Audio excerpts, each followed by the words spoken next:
Dear viewers আসসালামু আলাইকুম। তো আশা করি সকলে ভালো এবং কি সুস্থ আছেন। তো বরাবরের মতো আপনাদের মাঝে আবারও একটি নতুন ভিডিও নিয়ে হাজির হলাম। তো আপনারা ভিডিওর স্ক্রিনে যে মাছগুলো লক্ষ্য করতে পারছেন এগুলো হলো গিয়ে অরিজিনাল দেশি শিং মাছের পোনা এবং কি রয়েছে এখানে শুধু ফিমেল মাছগুলো আমরা বাছাই করে মাথার যে মাছগুলো রয়েছে ফিমেল মাছ তা আমরা এককভাবে বিক্রি করে থাকি। কারণ আপনারা যারা শিং মাছগুলো কালচার করে বাজারে বিক্রি করতে চান তারা দেখা গেছে অনেকেই শিং মাছ চাষ করে যে সময়ে মাছ বাজার যাতায়াত করার কথা সেই সময় বাজার যাতায়াত করতে পারেন না, কারণ বেশিরভাগ মাছগুলো হয়ে থাকে মেল। তার ফলে দেখা গেল আপনারা 6 থেকে 7 মাসে যে মাছগুলো বাজার যাতায়াত করার কথা তা আপনারা করতে পারেন না মেল মাছ বলে। তো আপনারা যারা এককভাবে ফিমেল মাছ চাষ করতে চান তারা অবশ্যই আমাদের কাছ থেকে ভালো মানের ফিমেল মাছগুলো সংগ্রহ করতে পারেন। আমরা সারা বাংলাদেশে হোম ডেলিভারির মাধ্যমে মাছগুলো পৌঁছিয়ে দিয়ে থাকি এবং কি আপনারা চাইলে আমাদের লোকেশন মতো এসে ভালো উন্নত মানের মাছগুলো যাচাই বাছাই করে সংগ্রহ করতে পারবেন।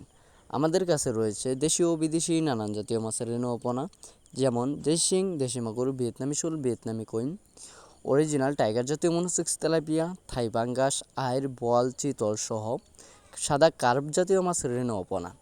তো আপনারা যারা এই শিং মাছগুলো কালচার হিসেবে চাষ করতে চান তারা অবশ্যই ভালো করে পুকুর প্রস্তুত করে নেবেন।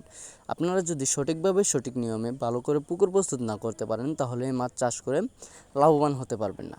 কারণ এই মাছগুলো আপনারা জানেন সাধারণত অনেক ধরনের ভাইরাস হয়ে থাকে। তা কী কারণে হয়ে থাকে তা আজকে বিস্তারিত আলোচনা করব। তা আপনারা আমাদের এই ভিডিওটা ফুল দেখবেন। তো ফিমেল মাছগুলো এবং কি শিং মাছগুলো আপনারা ভাইরাসটা কেন হয়ে থাকে, যদি পুকুরে কাদামাটি বেশি হয়ে থাকে এবং কি পুকুরে যদি ময়লা আবর্জনা থাকে তাহলে দেখা গেল ওর ফলে গ্যাস জন্ম নেয়।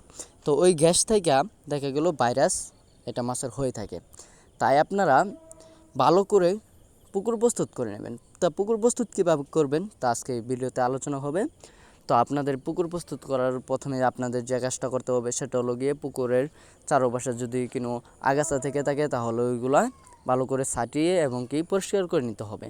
তারপর যদি পুকুরে কাদামাটি বেশি হয়ে থাকে তাহলে ওর ফলে কিছু কাদামাটি কমিয়ে নিতে হবে, কারণ বেশি কাদামাটি থাকলে ওর ফলে পুকুরে গ্যাস হয়ে থাকবে।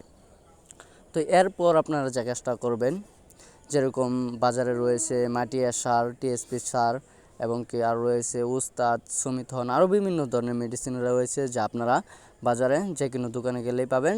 তা আপনারা পুকুরে আর কি ভালো করে যদি আপনারা পুকুরটা প্রস্তুত করে এই মাছগুলো চাষ করতে পারেন তাহলে অবশ্যই আপনারা ভালো একটা সফলতা অর্জন করতে পারবেন এবং কি ভালো একটা মুনাফা আয় করতে পারবেন। আমরা সাধারণত জানি বাজারে এই শিং মাছের মূল্য কিন্তু রয়েছে বেশ।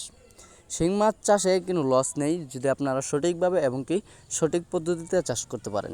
তো আপনারা যারা ভালো মানের ভালো মাছের পোনাগুলো ক্রয় করতে চান তারা আমাদের ভিডিওর স্ক্রিনে দেওয়া নম্বরে এখনই কল করে অর্ডার করতে পারেন। তো আমাদের এই চ্যানেলটি আপনারা সাবস্ক্রাইব করে রাখবেন। আমাদের এই চ্যানেলটিতে প্রতিনিয়ত মাছের পরামর্শমূলক ভিডিও দেওয়া হয়। তো আপনারা কীভাবে মাছ চাষ করবেন এবং কীভাবে মাছ চাষ করলে ভালো ফলাফল পাবেন তা আমাদের ভিডিও দেখে এবং কি আমাদের কাছ থেকে জেনে নিতে পারবেন। তো সকলকে অসংখ্য ধন্যবাদ আমাদের এই ভিডিওটি দেখার জন্য।